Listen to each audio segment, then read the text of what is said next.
వద్దు daddy, chocolate తినకూడదమ్మా. ఓయ్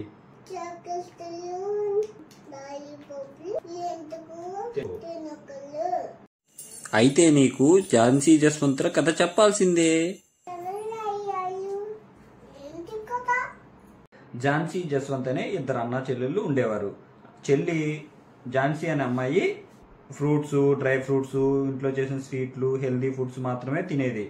జస్వంత్ మాత్రం బయట ఫుడ్లు, చాక్లెట్లు, లాలీపాప్లు, కురికురలు ఏ తినేవాడు. ఝాన్సీ ఏమో ఫిజికల్ గేమ్స్ ఎక్కువగానే, స్పోర్ట్స్ ఎక్కువ ఆడేది. జస్వంత్ మాత్రం వీడియో గేమ్స్ ఆడడం, టీవీ చూడడం ఇలా చేసేవాడు.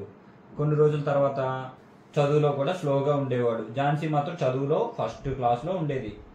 ఎగ్జామ్స్లో కూడా ఫస్ట్ క్లాస్లో పాస్ అయింది. అలా ఇంటర్ పూర్తయ్యాక ఝాన్సీ ఏమో నేషనల్ లెవెల్లో మన రాష్ట్రాన్ని రిప్రజెంట్ చేస్తూ గేమ్స్ ఆడి టైటిల్ గెలిచింది. తర్వాత ఒలింపిక్స్ కూడా వెళ్ళింది. ఒలింపిక్స్ కొట్టినందుకు గవర్నమెంట్ వాళ్ళు గవర్నమెంట్ జాబ్ కూడా ఇచ్చారు.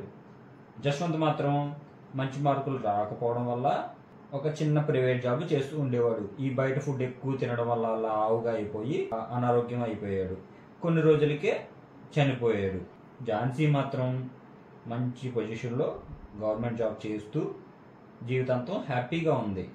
అందుకే ప్రతి ఒక్కరూ నేచురల్ అండ్ న్యూట్రిషనల్ ఫుడ్ తింటూ ఆరోగ్యంగా ఉంటూ ఫిజికల్ గేమ్స్ ఆడుతూ ఉండాలి.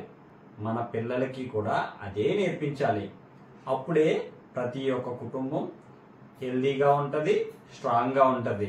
మన రాష్ట్రం కూడా స్పోర్ట్స్లోను, ఎడ్యుకేషన్లోను, నాలెడ్జ్లోను నెంబర్ 1 పొజిషన్లో ఉంటుంది.